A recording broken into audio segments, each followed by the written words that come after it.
Minha família estava em Taquara ainda, né? Nessa época morava ainda em Taquara. Depois meu pai veio para Porto Alegre com a firma dele, cerealista, tudo bem, grande, ótimo. Mas nessa época eu vim morar com meus tios aqui em Porto Alegre, né? E para estudar no Júlio de Castilho. Mas o Júlio de Castilho era mais vamos dizer, era um pretexto, vamos dizer, para que eu pudesse estar mais próximo da música, de toda a música, ou seja, do Instituto de Belas Artes da URGS, e também, não era URGS na época, era Instituto de Belas Artes Tasso Corrêa, da Prefeitura de Porto Alegre, não era Era URGS. a Prefeitura? Eu acho que era a Prefeitura. Não, acho que era a URGS, Tasso Corrêa, mas acho que era a URGS. Mas a URGS não tinha ainda aqui em Porto Alegre. Eu vou Bom, me formar. Deve saber melhor do que eu. Vou me formar. Né?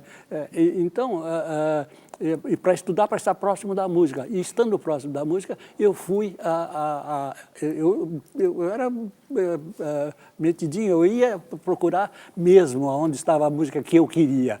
E um desses lugares foi a Farroupilha. Eu olhei a Farroupilha e vi que a Farroupilha não tinha nenhum acordeonista trabalhando com o regional do japonês, que era na época japonês, Antoninho Maciel, Zico, era o tatão de piano. As pessoas não sabem que tinha orquestra nas rádios. Mas tinha orquestra. Claro. A Farroupilha tinha uma jazz sinfônica. Aliás, quase todas as emissoras associadas no Brasil, do Chateaubriand, de sul a norte, né, muito bem, tinham orquestras nessa época, né?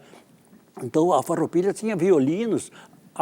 Deixa eu contar uma historinha rápida, paralela à minha vida, né?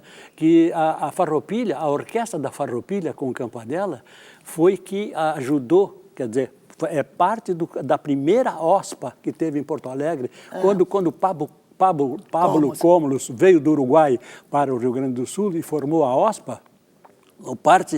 A parte da Orquestra Farroupilha e parte da orquestra do Clube Haydn, essas duas corporações formaram a OSPA, a Orquestra Sinfônica de Porto Alegre.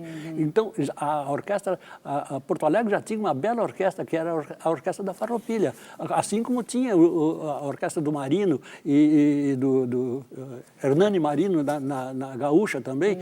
Era uma época que não tinha televisão, não tinha a grande diversão de público, eram as rádios mesmo. E eu estou me dando conta agora pelas datas, né? O Conjunto Farroupilha surgiu em 48. Sim. E tu estudaste no Júlio, Sim. onde o Paixão Cortes estudou. Sim, junto e com onde Lessa.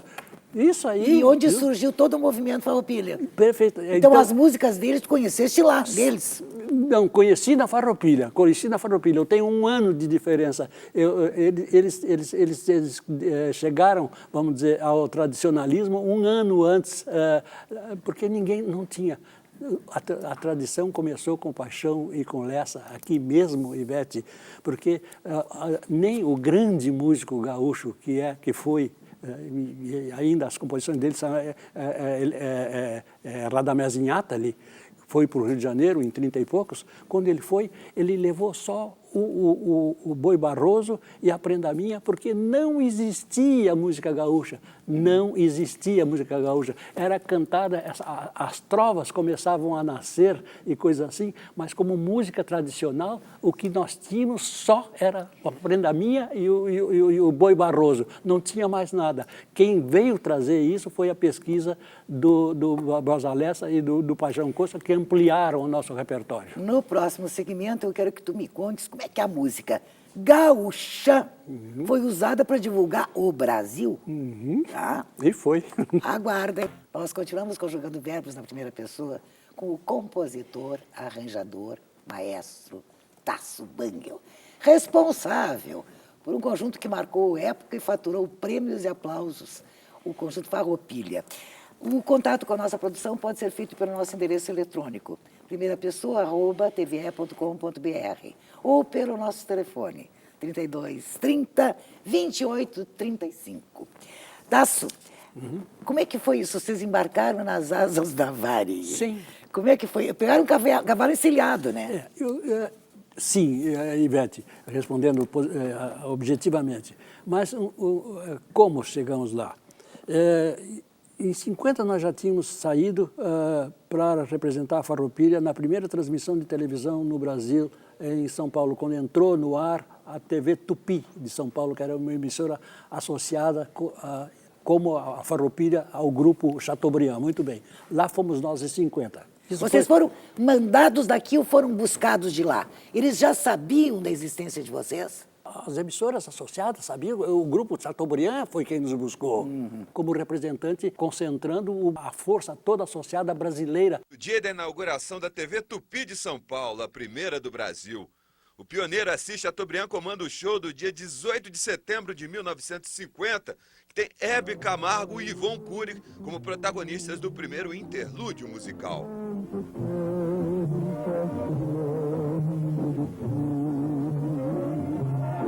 Estava nascendo naquele momento a televisão, o que seria a grande rede associada, que ainda é hoje, muito bem, né? E ela mandou buscar, e aí foi o nosso primeiro voo junto, vamos dizer, começando na sua pergunta da Varig, como chegamos lá.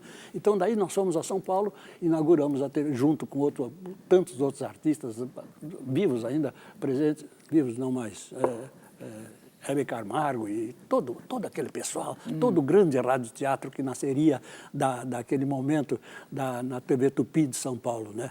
E então lá estivemos, fizemos de São Paulo, fomos ao Rio de Janeiro naquele momento e gravamos o nosso primeiro long play,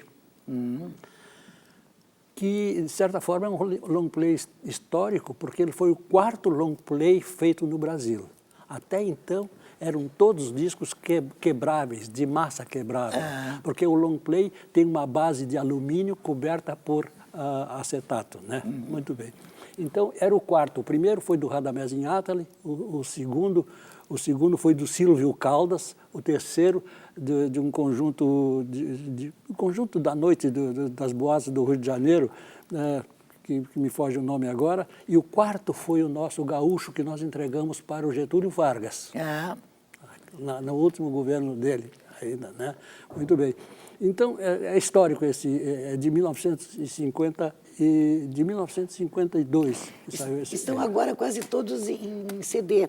Isso. E continuam à venda, continuam no mercado. Alguns poucos, como tem o Farroupilha 35, que nós gravamos quando completamos 35 anos de existência o Farroupilha. Então, alguns outros, de vez em quando, aparecem que não tem etiqueta, que põe, que copiam, que põe... mas deixa lá, tudo bem. Mas tem poucos ainda no mercado, sim. Né? Bom, aí me conta como é que a Varig resolveu contratar vocês.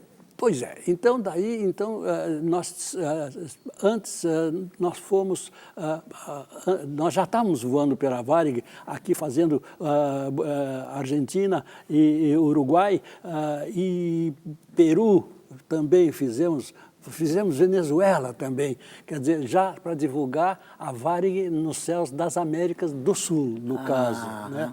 Também fomos com a Varig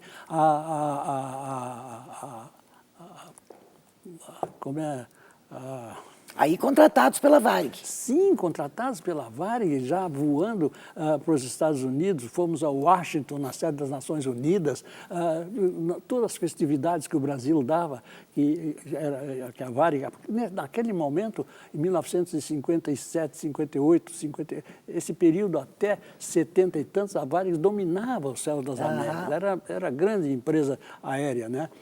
Então, terminou sendo assim, que no fim nós fomos contratados pelas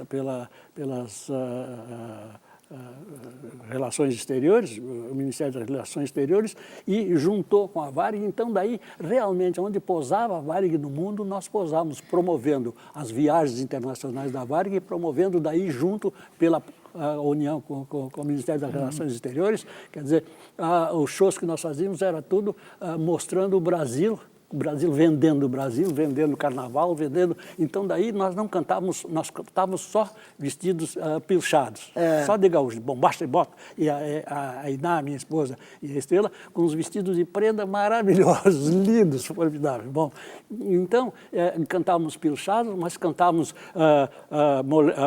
Mulher Rendeira, Eu Sou um Samba, a voz do sou meu. Cantávamos o repertório brasileiro, não mais gaúcho, porque se Desde Porto Alegre nós cantamos o repertório brasileiro e internacional. E terminou que esse repertório internacional, nós juntamos, por exemplo, nos shows que nós fizemos na Alemanha, nós, para homenagear o povo alemão, uma das músicas que nós chegamos lá, e era pleno sucesso quando nós chegamos, e nós vamos aprender esse negócio para cantar lá, para homenagear os alemães na festa da Varig, né, e tal. Então, aprendemos lá, depois trouxemos para o Brasil e gravamos, que até hoje é sucesso no Brasil, isso porque nós colocamos aqui, que é o Ia. Liechtenstein Polka, né? Que é aí, quer dizer, em Blumenau, em Santa Cruz, todas as festas alemãs, ainda hoje é o Liechtenstein que nós trouxemos, assim como trouxemos também da Rússia, de outra estadia nossa na Rússia, trouxemos o Noite de Moscou, né? E essa medalha que tu ganhaste na União Soviética, que medalha é essa? Na União Soviética, nós tivemos 3 meses viajando pela União Soviética, recepcionados pelo Ministério das Relações Exteriores da Rússia, ligado com o Brasil. Essa época o Brasil não tinha relações com a Rússia, não podia ter por causa dos Estados Unidos. Mas quem nos mandou por lá foi o Juscelino Kubitschek, que nós saímos, não me pergunta como e de que jeito os trâmites que foram feitos para nós sairmos pelo Uruguai. Não saímos pelo Brasil. O nosso passaporte não tinha passaporte. Saímos pelo Uruguai porque não podia sair pelo Brasil porque daí a Rússia disse: se vocês saírem por aqui, nunca mais vocês vão pisar nos Estados Unidos e vão ficar fechados lá. E nós não queremos perturbar a vida de vocês. Então vocês vão sair como se fossem pelo Uruguai. Mas como foi feita essa coisa? Vocês foram convidados pela União Soviética? Sim, e quem tratou disso foi o governo por baixo do pano, como a gente diz, foi o Juscelino Kubitschek. Nós saímos como emissários culturais do Brasil. E fomos por lá. Agora, como fomos pelo Ministério das Relações Exteriores, não dá para explicar, porque é tudo feito por baixo, trâmites outros que não pode vir à luz, porque daí ofenderia outros países. Tu falaste, né, tua esposa fazia parte... Era solista. Pois era solista. Como é que aconteceu? O namoro aconteceu antes, durante? Não, foi isso. Quando a Iná cantava na Farroupilha nessa época, era solista, não tinha Elis Regina, a primeira cantora no Rio Grande do Sul, não por ser a minha querida, que ia ser a minha querida esposa, mulher, né? Mas ela era a primeira mesmo. Era uma cantora, uma voz maravilhosa. E ela mas não gostava de cantar sozinha. Ela cantava sozinha com a orquestra, campanela, regendo, aquelas coisas todas, né? E não gostava. Então ela propôs, falando com o irmão, Danilo, ela propôs: olha, eu gostaria de fazer um conjunto. E daí, né, falou isso para o Campanella também, né? Falou: eu quero fazer um conjunto, vou fazer um grupo vocal e tal. E então falou com o Danilo, e o Danilo falou comigo, falou com o Edi Vieira Gomes, foi um componente primeiro também. Ele não viajou conosco para São Paulo quando nós fomos definitivamente, em 56 nós saímos definitivamente para São Paulo, né? Isso eu estou falando de 48 agora.